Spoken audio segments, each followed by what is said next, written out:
안녕하세요. 의사 출신 기자 동아일보 이진한 의학전문기자입니다. 코로나19 상황이 4차 유행을 계속 지속되고 있는데요. 2,000명 왔다 갔다 하면서 계속 확진자가 늘고 있는 상황입니다. 그런데 아직까지 하지 못한 18세에서 49세 사이의 접종 기간이 바로 이 시기인데요. 굉장히 중요합니다. 우리 집단 면역의 형성에 굉장히 중요하고 앞으로 유행을 줄일 수 있는 아주 중요한 시기인데요. 근데 막상 또 우리 젊은 친구들이 또 백신을 맞게 되면 왠지 또 불안하지 않습니까? 사실 그런 오해와 진실이 있을 것 같은데요. 오늘 그걸 풀어보는 시간을 갖도록 하겠습니다. 안녕하세요. 네, 안녕하세요. 네, 가천대 길병원 예방의학회 정재원 선생님을 모셨습니다.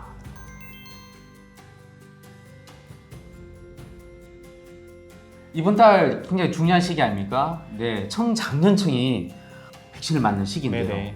자, 단독직입적으로 바로 알겠습니다. 화이자, 모더나 맞는 청장년층 괜찮습니까?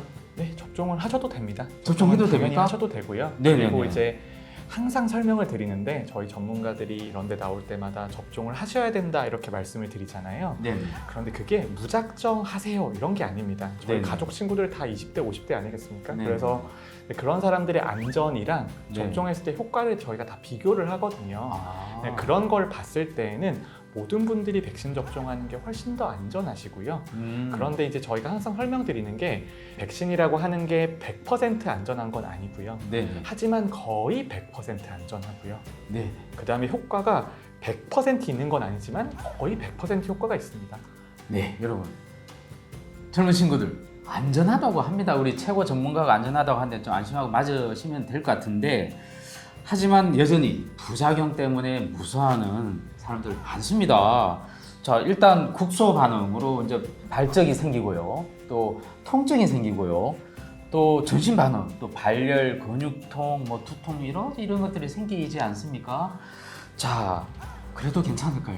네, 저는 접종을 진짜 빨리 했어요. 올해 3월에 접종을 했고. 아니, 네. 교수님도 나이가 젊으신가요? 네, 저는 젊죠. 아, 네, 3월에 접종을 했고 네네. 그다음에 2차 접종까지 했는데 네네. 저는 감염병 관련 일을 하니까 음. 정말 많은 종류의 백신을 맞았습니다. 정말 듣도 보도 못한 백신들도 거의 다 맞았거든요. 아. 그런데 맞아본 백신 중에는 코로나19 백신이 가장 아팠어요.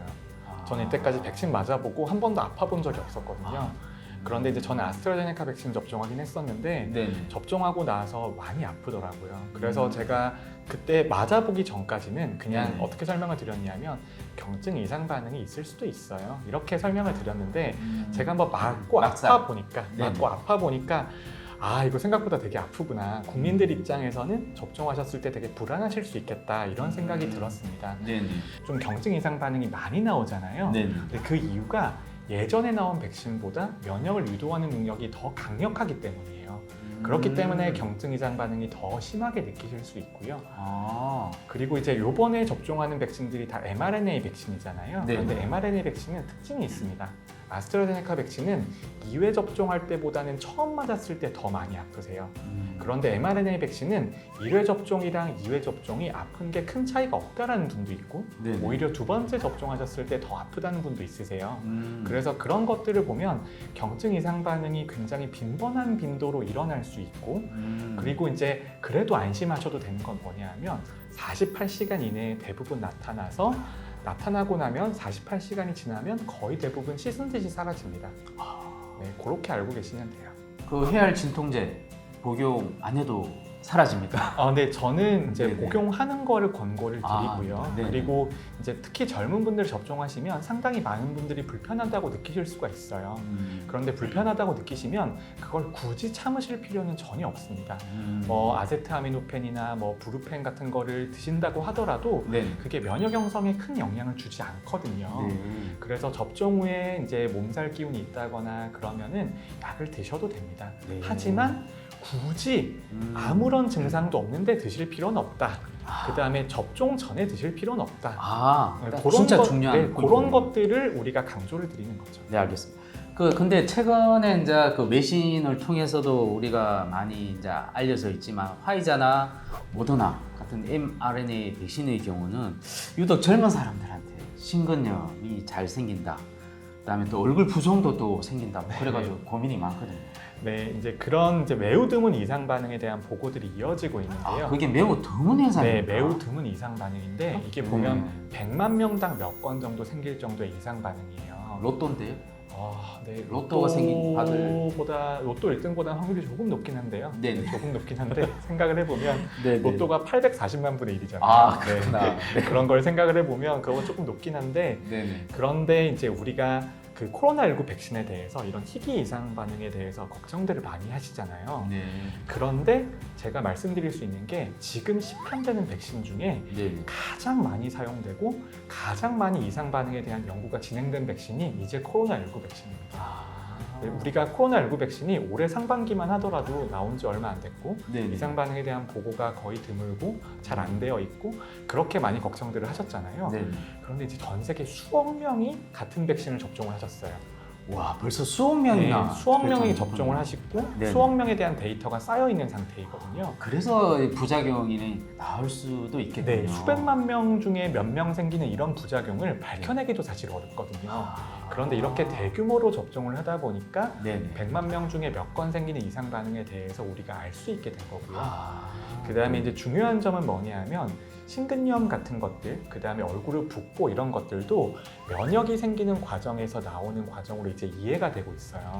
그러니까 우리 몸이 면역을 획득하기 위해서는 일부분의 이런 이상 반응이 생길 수밖에 없는 그런 구조이고요. 아. 다행인 것은 심근염 같은 경우에는 TTS 같은 아스트라제네카 접종하고 나타나는 희귀혈전 같은 경우에는 치명률이 조금 높은 것으로 알려져 있어요. 최근에는 뭐 10에서 15% 정도까지 나온다 이렇게 되어 있는데 네. 심근염 같은 경우에는 잘 대응하면 거의 대부분은 완쾌된다라고 보고가 되어 있습니다. 아, 안심해도 되겠군요. 네, 안심해도 되는데요. 네네. 근데 이제 저희 같은 이제 완전 전문가의 입장에서는 그 무작정 안전해요, 안심하세요라고 말씀을 못 드리잖아요.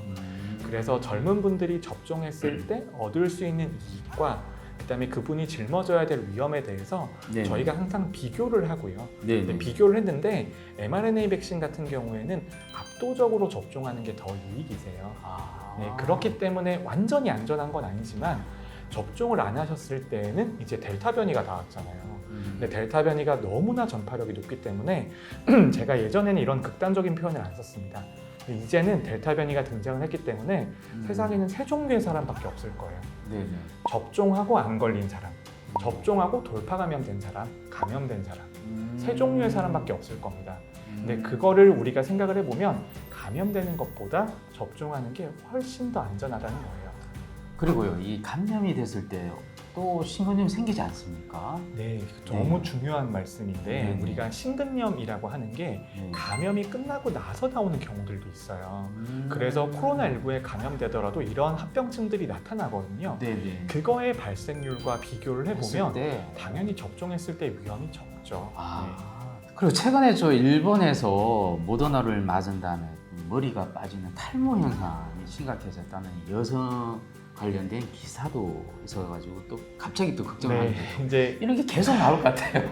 네, 그런 이제 굉장히 드물고 저희도 네네. 인과관계를 증명하기 어려운 것들에 대한 보도가 네. 우리나라만 백신 이상 반응에 대해서 관심이 이렇게 많은 게 아니고 네. 전 세계 많은 사람들이 관심이 많으시거든요. 네. 그러니까 이렇게 사례들이 막 나오는데 네네. 그 사례가 정말 백신 때문에 일어난 현상인지 아니면 일어났다라면 그 빈도가 어느 정도인지 네네. 그 다음에 다시 회복 가능한지 이런 거에 대한 정보가 좀 저희가 필요한 상황이거든요.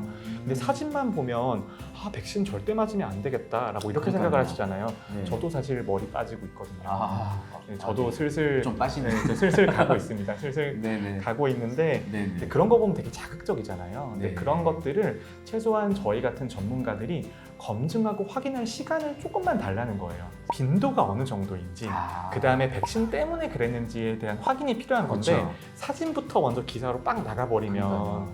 이게 너무 어려운 거죠. 센세이션한 사진이었다는 생각이 들고요. 그런 여러 가지 검증 없이 보도가 된 거에 대해서 네네. 굉장히 아쉽다는 생각이 듭니다. 반성을 하겠습니다.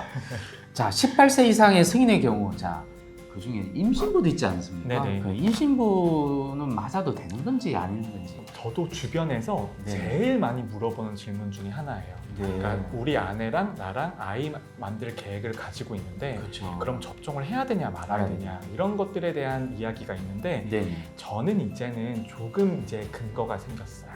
조금 근거가 생겨서 네. 임신을 계획 중이라고 하시더라도 접종을 하시는 게 훨씬 더 안전하다라고 설명을 드릴 수가 있게 됐는데 이거를 그냥 제 머릿속에서 나온 이야기로 하는 게 아니고요. 네. 그러니까 미국 산부인과 학회에서도 지침이 나와 있고요. 아 그렇군요. 예, 다양한 데이터들이 논문으로 지금 쏟아지고 있습니다. 네. 임산부한테 접종했을 때 태아한테 안전한지 임산부한테 안전한지에 대한 네. 데이터들이 나오고 있는데 네.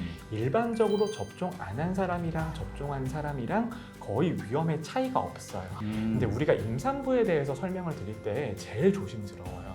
제일 조심스러운 게 우리 교과서에도 나와 있는데 임산부는 우리가 회상 편견이라는 게 생길 수가 있거든요. 그래서 사산하거나 유산하셨을 때 죄책감이 있으시기 때문에 네. 내가 그 임신기 때 했던 모든 일들에 대해서 다 기억을 하시는 거예요. 그래서 마치 백신 접종 때문에 그랬을 수도 있다. 뭐 이렇게 이해를 하시기 때문에 네. 저희가 설명드릴 때 되게 조심스럽긴 한데 이제 명백한 데이터가 거의 나와 있는 상태이고요. 네. 접종하신 거랑 접종 안 하신 거랑 위험의 차이가 크게 없고 그 다음에 더 중요한 게 있습니다. 네. 임산부가 코로나19에 걸렸을 때 조산과 사산의 위험이 커져요. 그거는 명백하게 증명이 되어 있습니다. 네. 아, 네, 그러면 그건- 이게 네. 예방 효과 차원에서도 백신을 네, 예방효과 차원에서도 네. 맞으셔야 되고 네. 그 다음에 이제 우리가 델타 변이가 유행을 하면서 제가 조금 더 강하게 말씀을 드리는데 그 네. 이유가 델타 변이가 유행을 하면서 정말 언젠가는 우리가 한번 걸릴 것 같거든요. 네. 그렇기 때문에 그런 위험을 우리가 감안을 했을 때에는 지금 접종을 하시는 게 훨씬 더 안전하실 거예요. 우리 이거 좀 카메라 찍고 있는 PD님들 꼭 맞으셔야 됩니다. 네? 네, 안심하시고 맞으시고. 자, 근데 이제 이게 18세 이상이니까 18세 미만의 경우 청소년들은 여전히 좀 접종을 할 수 없는 상황인가요? 네, 아직까지는 이제 우리가 허가 연령은 12세까지로 많은 국가들이 내려가 있습니다만, 아, 근데 네네. 우리가 정책적으로 이 집단에 대한 접종을 할 건지 말 건지를 네네. 좀 이제 결정을 해야 되는 상황인데요. 네.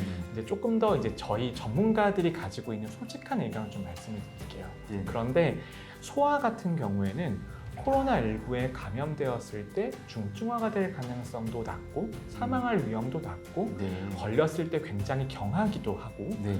그리고 이제 우리가 소아 감염이나 학생 감염은 그렇기 때문에 가장 걱정한 게 뭐냐면 그 소아 때문에 할머니 할아버지가 감염이 되셔가지고 때문에. 그분이 돌아가실까 봐 또 걱정하는 부분도 있거든요. 네.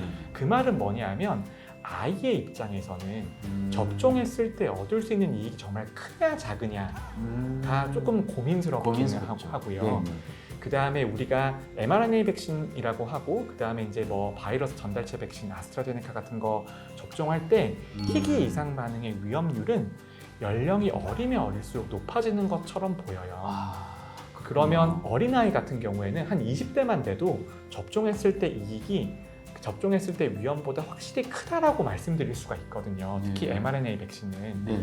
그런데 젊은 연령에 있어서는 아, 위험은 조금씩 커지고 네. 이득은 조금씩 작아지니까 네. 그러면 그 나이 때 대해서 우리가 어떻게 판단하는 게 그 아이를 위해서 가장 좋은 건지를 지금 전문가들이 논의하고 있습니다. 아, 이 우리나라 상황이- 전문가들이 네. 논의하고 있는데 네. 정말 진지하게 논의하고 있어요. 그러니까 음. 이게 뭐 당연히 접종해야 된다, 당연히 접종하지 말아야 된다 이런 게 아니고요.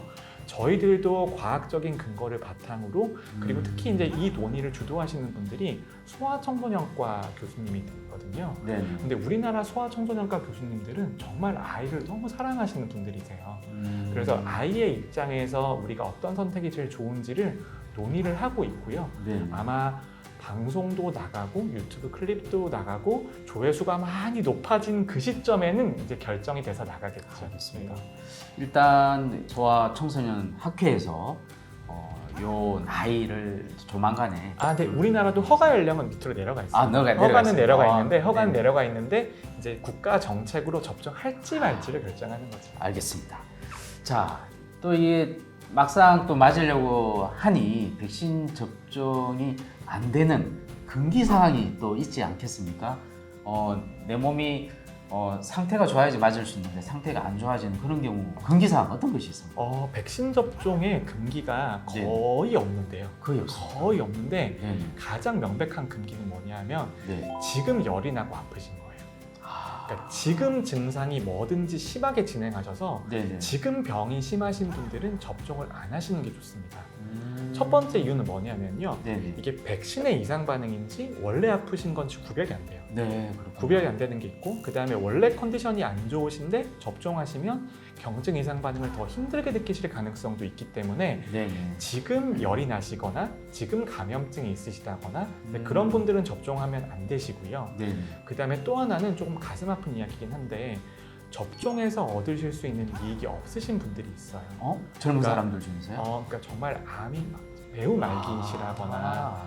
아니면 그런 분들은 접종을 안 하시는 게 이익이시고요. 네네. 그 다음에 이제 아나필락시스가 심하신 분들이 네네네. 있어요. 그리고 이제 그 mRNA 백신도 이제 어떤 PEG라는 물질 때문에 아나필락시스가 있을 수 있는데 네네. 그 물질에 알러지가 있는 분들은 그 백신 접종을 못 하시겠죠. 그러니까 그런 분들이 있으시고 네네. 그분들 말고는 대부분은 접종하셔도 됩니다. 알겠습니다. 네. 뭐 여러 가지 얘기를 많이 하셨지만 꼭 요거는 좀 당부를 해야 되겠다. 이런 말씀 좀 부탁드립니다. 제가 이 방송 돌아다니면서 말한 지가 거의 이제 1년 다 돼가는데 와. 1년 동안 항상 드리는 말씀이 있어요. 평균 뭐 하루에 8번 뭐 출연하지 네, 않습니까? 뭐 거의 네. 그 정도입니다. 거의 네네. 그 정도인데 네네. 백신이 네네. 거의 유일한 희망이고요. 근데 아. 저는 델타 변이 바이러스가 등장하고 나서는 어떤 생각이 들었냐면 옛날에 신화에 보면 판도라의 상자 있잖아요. 네네네. 판도라의 상자가 델타 변이 바이러스 때문에 열린 거예요.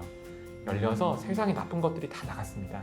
다 나갔는데 네네. 판도라의 상자 안에 딱 하나가 들어있었는데 그게 네. 희망이잖아요. 아. 그게 희망인데 저는 그 희망 중에 제일 좋은 희망은 뭐냐면 바이러스 변이가 계속된다고 하더라도 백신의 사망과 중환자를 막아주는 효과는 거의 그대로 유지가 된다. 아, 진짜 중요하구나. 이게 가장 중요한 희망이고요. 네네. 두 번째로는 뭐 돌파 감염 늘어난다, 효과 떨어진다라는 이야기가 나오잖아요. 네네. 그래도 2회 접종하면 효과가 거의 안 떨어져요. 아. 떨어져 봐야 한 5에서 10% 떨어집니다. 진짜 별로 안 떨어지네요. 별로 안 떨어져요. 그래서 우리가 오. 지금 마스크 쓰고 친구들이랑 여행도 못 다니고 밥도 못 먹고 너무 답답하지 힘들죠. 않습니까? 네네. 이걸 벗어날 수 있는 유일한 길은 백신 접종이에요. 와. 네, 그래서 백신 접종 해주시면 감사하겠습니다. 저도 진짜 돌아다니고 네. 싶고 밥 먹고 싶고 집에서 좀 쉬고 싶어요. 알겠습니다. 오늘 그렇게 좀 좋은 말씀 만들어주시면. 네. 고맙고요. 자, 이번 달 18세부터 49세 무려 1,800명, 1,800만 명. 만 네. 명에 가까운 우리 장년층들이 코로나19 백신을 맞는 대상이 됩니다. 저 걱정 많으시겠죠. 그리고 아까 그럼에도 불구하고 본인이 막상 맞게 되면 정말 또 두려움에 떨게 되거든요. 근데 통계학적으로도 거의 문제가 없습니다. 그래서 좀 여러분들이 꼭 맞아 주셔야지만 우리가 또 집단 면역이 네. 더 가깝게 그렇죠. 형성되고요. 네. 또 혹시 몸이 좀 안 좋아서 불편하다 싶으면 그 병원에서 뭐 15분에서 길게는 30분까지 그 대기하지 않습니까? 그래서 아나필락시스 같은 이런 것들도 보고 네네.